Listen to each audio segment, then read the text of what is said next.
সুম্মা মারিদ, এই বান্দা একদিন অসুস্থ হয়ে গেছে।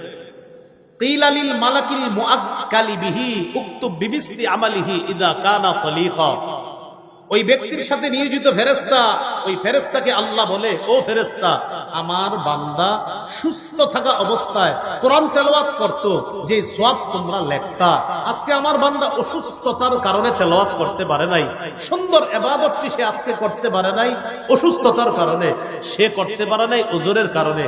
আমি আল্লাহ তো কম দিতে পারি না, আমার বান্দা প্রতিনিয়ত যে ইবাদতটা করত, আজকে ওজরের কারণে না করতে পারলেও সওয়াব লেখা বন্ধ করবা না, প্রতিনিয়ত যেই সওয়াব লেখতা আজকেও সেই সওয়াব লিখবে।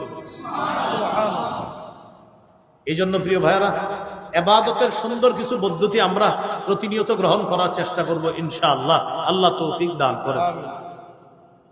আরেকটা দৃষ্টান্ত দেখি ইবাদতের। সহিহুল জামে হাদিসের কিতাব, এই কিতাবের 4214 নম্বর হাদিস। রাসূলুল্লাহ সাল্লাল্লাহু আলাইহি সাল্লাম বলেন, ফাদলুল ইলমি আহাব্বু ইলাইয়া মিন ফাদলিল ইবাদাহ। সাধারণ জনগণের নফল ইবাদতের চাইতে আলেমের ইলম অন্বেষণ করার ইবাদতটা আমি নবীর কাছে আরো বেশি দামি। বুঝলাম না, সুবহানাল্লাহ দি বললেন না? এতক্ষণ প্রত্যেক কথা সুবহানাল্লাহ বললেন, যেই হুজুরকে ফজিলত কইলাম সব চুপ। আমাদের দেশের মানুষ হুজুরকে ওয়াজ শুনতে চায়, হুজুরকে কোনো ফজিলত বললে কথা হলো যে আমনাকে ফজিলত দেব। এতক্ষণ সুবহানাল্লাহ বললেন জোরে জোরে, যেই বললাম আলেমের ইলম অন্বেষণের মর্যাদা, না আমরা সুবহানাল্লাহ বললাম কেন ভাই? এটা তো নবীর হাদিস, নবীজির এতগুলো হাদিসে সুবহানাল্লাহ বললেন, যে হুজুরদের সম্পর্কে নবী হাদিসটা বললো সব চুপ হয়ে গেল। এতেই বোঝা যায় আপনারাই চান এদেশে ইসলাম কায়েম না হোক। যদি না চান তাহলে এই দেশে মুসলমান 90%, এর পরেও কেন আমরা পিছিয়ে থাকি বলেন? এই জন্য আমি বলি কি জানেন, আমাদের দেশে মুসলমান বেশি কিন্তু ইসলাম প্রিয় কম। কি বললাম বলেন তো? বলেন কি বেশি? মুসলমান বেশি, কি প্রিয় কম? ইসলাম প্রিয়। আমাদের দেশের মানুষ মুসলমান বেশি কিন্তু ইসলাম প্রিয় না।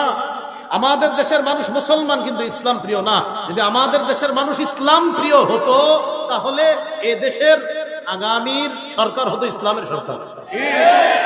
আসলে ঠিক তো? তাহলে ইসলামের সরকার গঠন করে দেখা যেত ইনশাআল্লাহ। এটা তো মাঠের বাইরে গেলে ভুলে যাবে। আপনি তো খেয়ানত করবেন, আপনি তো গাদ্দারি করবেন, খেয়ানতটা তো আপনার দ্বারাই হবে। আপনি যাকে দায়িত্বশীল বানাচ্ছেন, 4টি বিষয় তার পক্ষে আপনি কথা বলতেছেন। 1 নাম্বার, যে ব্যক্তিকে আপনি দায়িত্বশীল বানালেন আপনি তার পক্ষে সাক্ষী দিলেন। 2 নাম্বার, যাকে দায়িত্বশীল বানালেন আপনি তার পক্ষে সুপারিশ করলেন। 3 নাম্বার, যাকে আপনি দায়িত্বশীল বানালেন আপনি তাকে গরিব মানুষের প্রতিনিধি বানালেন। 4 নাম্বার, যাকে আপনি দায়িত্বশীল বানালেন তার সমর্থন করে আপনি আপনার আমানতটা এখানে প্রয়োগ করলেন। এবার বলি, 1 নাম্বার, যাকে দায়িত্বশীল বানালেন তার পক্ষে আপনি সাক্ষী দিলেন। আপনি সাক্ষী কি সত্যের পক্ষে দিলেন না মিথ্যার পক্ষে দিলেন, সেটার জবাবদিহিতা করার জন্য আপনি তৈরি থাকেন। 2 নাম্বার, আপনি যাকে দায়িত্বশীল বানালেন তার পক্ষে আপনি সুপারিশ করলেন। আপনি যার পক্ষে সুপারিশ করেছেন এই পক্ষ সেটা কি সঠিক ছিল নাকি বেঠিক ছিল, এটার জবাবদিহিতা করার জন্য আপনি তৈরি থাকেন। 3 নাম্বার, আপনি যাকে গরিব মানুষের প্রতিনিধি বানালেন এই প্রতিনিধি বানানোর ক্ষেত্রে আপনি যে তাকে অথরিটি প্রদান করলেন এই অথরিটি কি সঠিক প্রদান করলেন কিনা, কিয়ামতের ময়দানে রবের সামনে দাঁড়ানোর জন্য তৈরি থাকেন। 4 নাম্বার, আপনি যাকে দায়িত্বশীল বানালেন আপনি সমর্থন করা মানে আপনার আমানত এখানে আপনি প্রয়োগ করলেন, আপনার আমানত সঠিক জায়গায় প্রয়োগ করেছেন কিনা এটার জবাব দেওয়ার জন্য আপনি তৈরি থাকেন। আমি সত্যি বলছি, আমি পড়াশোনা করেই বলতেছি, আল্লাহ কসম, এই 4টা জিনিসের জন্য আপনি তৈরি থাকেন। আপনি সাক্ষী দিয়ে আপনি যাকে প্রতিনিধি বানাচ্ছেন আপনার সাক্ষী যদি সত্যের পক্ষে হয় আপনি মুক্তি পেয়ে যাবেন। আপনি যাকে প্রতিনিধি বানাচ্ছেন আপনার সুপারিশ যদি সত্যের পক্ষে হয় আপনি নাজাত পেয়ে যাবেন। আপনি যাকে প্রতিনিধি বানাইলেন যদি সে সঠিক যোগ্য ব্যক্তি হয় তো আপনি নাজাত পেয়ে যাবেন। আপনি যাকে প্রতিনিধি বানালেন যদি আপনার এই সমর্থনটা সঠিক জায়গায় হয় তো আমানত যথাযথভাবে পুরা করার কারণে আপনি নাজাত পেয়ে যাবেন। উল্টা যদি বিপরীতটা হয় তো আপনি ব্যর্থ, আপনি আল্লাহর কাছে ধরা খাবেন। এই কাজ আপনাকে জাহান্নামী বানাতে পারে। তাই আগামীতে বলার আগে, করার আগে, চলার আগে, হাত চালানোর আগে আপনি চিন্তা করবেন আমার বলা, আমার স্পর্শ করা, আমার পায়ে চলাটা এটা আমানতের খেয়ানত হচ্ছে না তো? আমার মুখের সাক্ষী এটা অন্যায়ের পক্ষে হচ্ছে না তো? আমার সুপারিশ এটা অন্যায়ের পক্ষে হচ্ছে না তো? আমি যাকে প্রতিনিধি বানাচ্ছি সে কোনো জালেম না তো? আমি যার পক্ষে সমর্থন করছি এটা আমানতের খেয়ানত হচ্ছে না তো? এটা আপনি আগামীতে মাথায় রাখেন, এই 4 কথা মাথায় রাখেন। আরো 10 জনকে 4টা কথা আপনি শিখাইয়া দেন যে ভাই পথ চলতে গেলে 4 কথা মাথায় রাখবা। তুমি কিন্তু সাক্ষ্য দিচ্ছ, তুমি কিন্তু সুপারিশ করছো, তুমি কিন্তু গরিব মানুষের প্রতিনিধি নির্ধারণ করছো, তুমি কিন্তু আমানত প্রয়োগ করছো। 4 ক্ষেত্রে যেন তোমার একটু উল্টা না হয়। যদি হয় রবের সামনে দাঁড়ানোর জন্য তৈরি থাকেন। এই 4 কথা গবেষণা করে আমি বারবার বলি, আমাদের দেশের মানুষ মুসলমান, ইসলাম প্রিয় না। যদি ইসলাম প্রিয় হতো তো এদেশে ইসলাম থাকতো রাষ্ট্রীয় ধর্ম এবং সংসদ আর বিচার ব্যবস্থায় থাকতো ইসলাম। বললাম যে মুসলিম কিন্তু ইসলাম প্রিয় না। যদি ইসলাম প্রিয় হতো তো সংসদ হতো ইসলামী সংসদ, বিচার ব্যবস্থা হতো ইসলামী বিচার ব্যবস্থা। সামান্য কথায় অনেক কিছু বোঝানোর চেষ্টা করলাম। যদি বুঝ থাকে, আকল থাকে, বুঝে নিয়ে আল্লাহ বোঝার তৌফিক দান করেন। রাসূলুল্লাহ সাল্লাল্লাহু আলাইহি সাল্লাম বলেন, ওই যে ওখান থেকে গেলাম, আলেমদের ফজিলত শুইনা যে সুবহানাল্লাহ বলেন, ফাদলুল ইলমি আহাব্বু ইলাইয়া মিন ফাদলিল ইবাদাহ। রাসূলুল্লাহ সাল্লাল্লাহু আলাইহি সাল্লাম বলেন, আলেমের ইলম অন্বেষণ করা সাধারণ জনগণের নফল ইবাদতের যে মর্যাদা, ফজিলত, এটার অনেক ফজিলত, এটার চেয়েও আলেমের ইলম অন্বেষণের মর্যাদা আমি নবীর কাছে আরো বেশি দামি, আরো বেশি। এখন একটা প্রশ্ন আছে যে আলেমের ইলম অন্বেষণের মর্যাদা সাধারণ জনগণের নফল ইবাদতের চাইতে ক্ষেত্র বিশেষ কেন বেশি? এটার কারণ হলো এই, একজন আলেমের এক কথায় একটা জাতি, একটা এলাকার পরিবর্তন হয়ে যায়।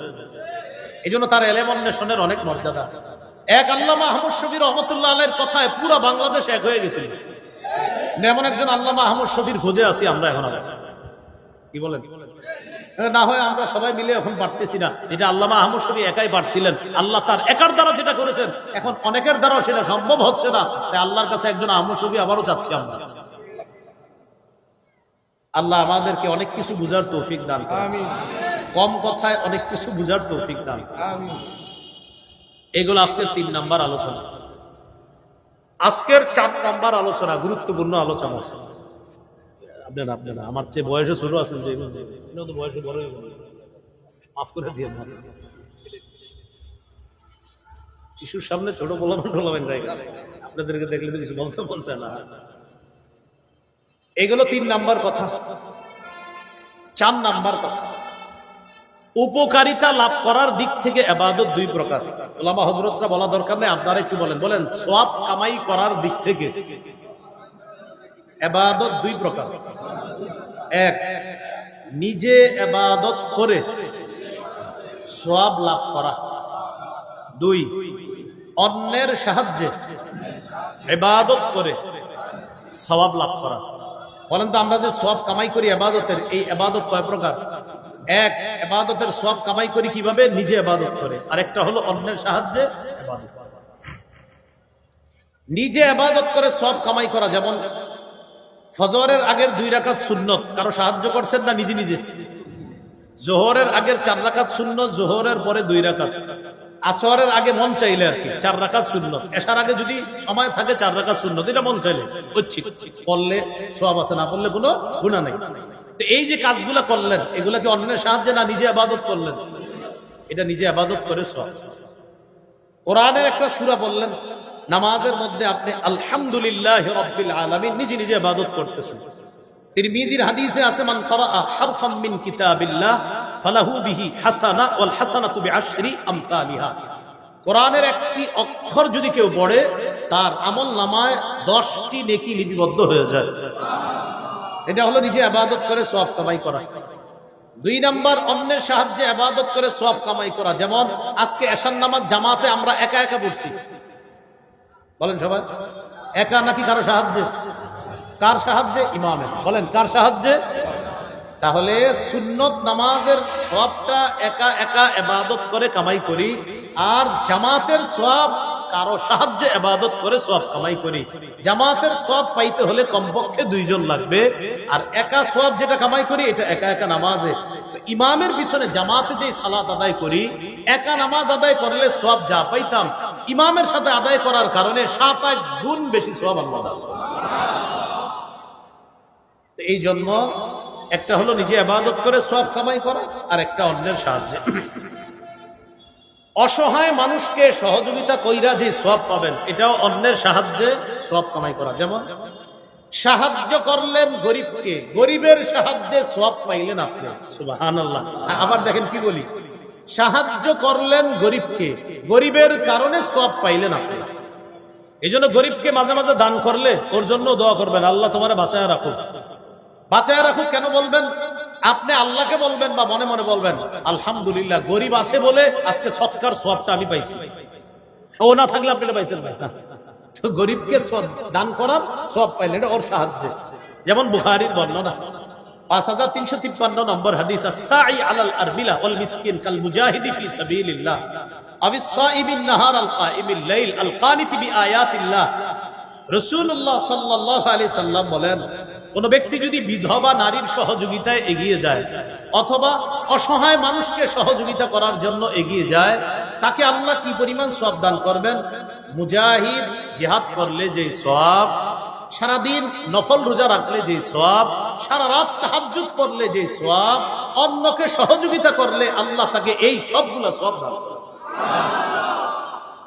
তাহলে আমরা গুরুত্বপূর্ণ 2টি প্রকার শিখলাম ইবাদতের। সওয়াব লাভ করার দিক থেকে ইবাদত 2 প্রকার, একটা নিজে ইবাদত করে সওয়াব কামাই করা, আর একটা অন্যের সাহায্যে। তো এই উদাহরণটা মনে রাখার জন্য সবসময় মনে রাখবো, সুন্নত নামাজগুলা আমরা নিজে নিজে ইবাদত করে সওয়াব কামাই করি, আর ফরজ নামাজ অন্যের সাহায্যে ইবাদত করে সওয়াব কামাই করি। এই জন্য ইমাম সাহেবের বেতন বাড়াইতে গেলে আমরা 5-6 মাস মিটিং করি, তাও 500 টাকা বাড়াইতে গেলে অনেক টেনশন যে হুজুর এত টাকা দিয়ে করবে কি। এটা এমনি বললাম কি কথা। এগুলো আজকের 4 নাম্বার আলোচনা। আজকের 5 নাম্বার সর্বশেষ আলোচনা, এটা ওলামা হযরত ছাড়া যারা আছেন আমার সাথে একটু বলেন, মাধ্যম হিসাবে ইবাদত 5 প্রকার। অর্থাৎ আমরা 5 মাধ্যমে ইবাদত করি। সবাই বলেন, 1 কলব দিয়ে ইবাদত করি, 2